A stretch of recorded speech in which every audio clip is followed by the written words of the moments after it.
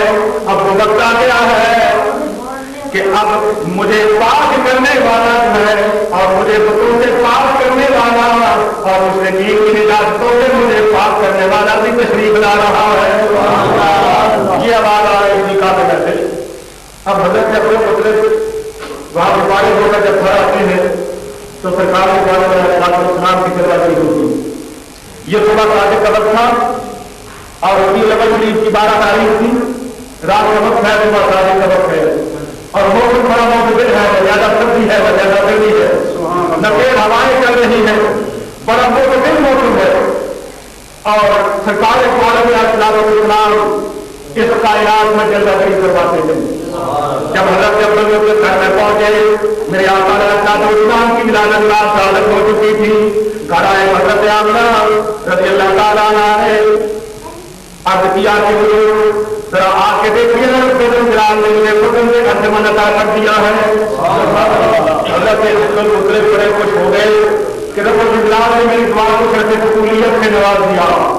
اب خوش ہو کے اپنے اس مقدس پوتے کو اٹھاتے ہیں اور اٹھا کر اپنے سینے سے لگاتے ہیں, اپنی گود میں رکھتے ہیں اور پیار کر رہے ہیں اور دیکھ رہے ہیں کہ رب الجلال نے وہ مقدس پوتا ادا کر دیا ہے کہ جس کے چہرے پر جلالت ہے, جس کے چہرے پر نور ہے اور نور کی شعائیں جس کے چہرے سے نکل رہی ہے.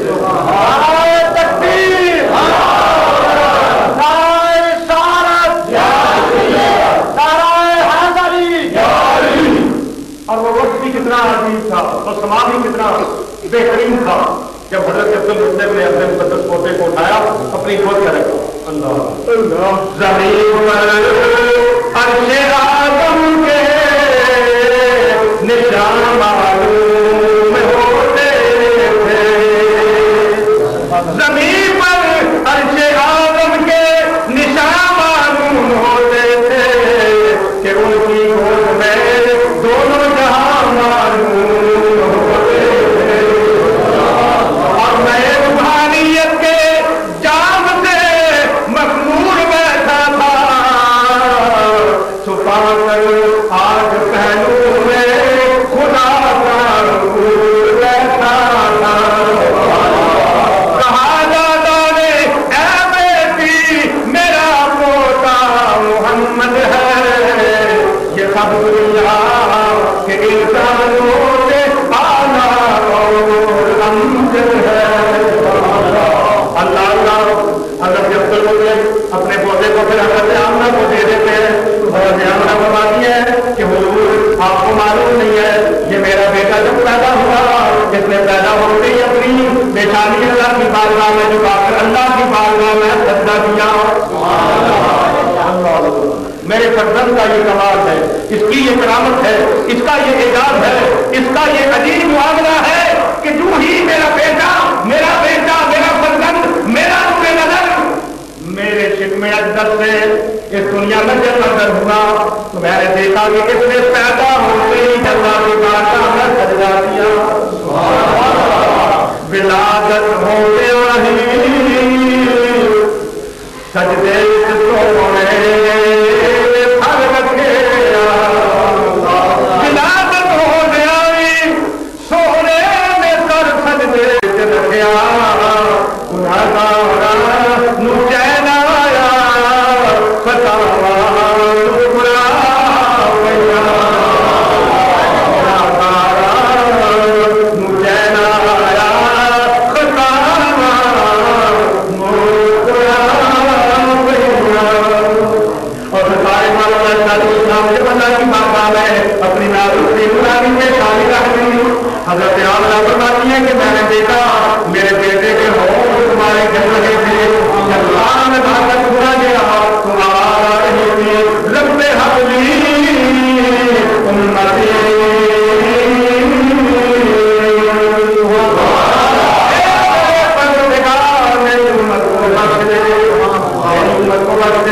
اللہ اللہ جب پیدا ہوئے تو امت کا ہم لے کر آئے, پیدا ہوئے تو سب سے پہلے امت کو یاد فرمایا. میرے آقا علیہ السلام جب دنیا میں جلوہ گر ہو گیا ہے, دنیا میں آ کر آپ نے سب سے پہلے اپنے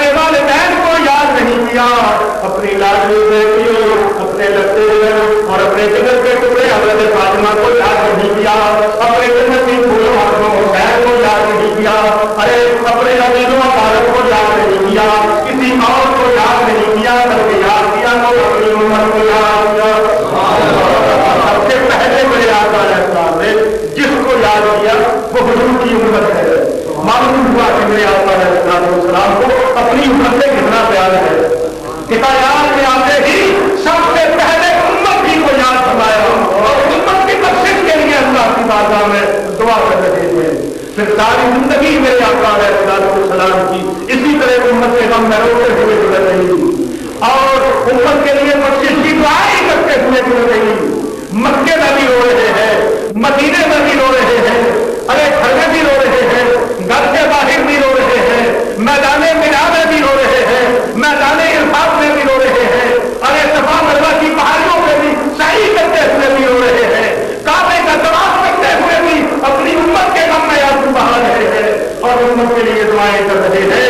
ہر نازا ہر دوا ہر دم امت کے لیے آنسو بہاتے رہے. اور اسی لیے تو اعلیٰ حضرت نے یوں یہاں پر اس طرح فرما دیا نا, بڑا ایمان اور ارشاد ہے اعلیٰ حضرت. میں آپ کے کلام پہ قربان ہوں. اعلیٰ حضرت نے جو نمونہ پیش کیا ہے شان رسالت کے بیان کرنے کا اور اس میں اس کو محبت کے اظہار کا جو نمونہ پیش کیا ہے آپ فرماتے ہیں اللہ کیا جہنم اپنے درد ہوگا, اللہ کیا جہنم اپنے درد ہوگا, رو رو زبانے دریا بہا دیے.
در کی فضا کو سلام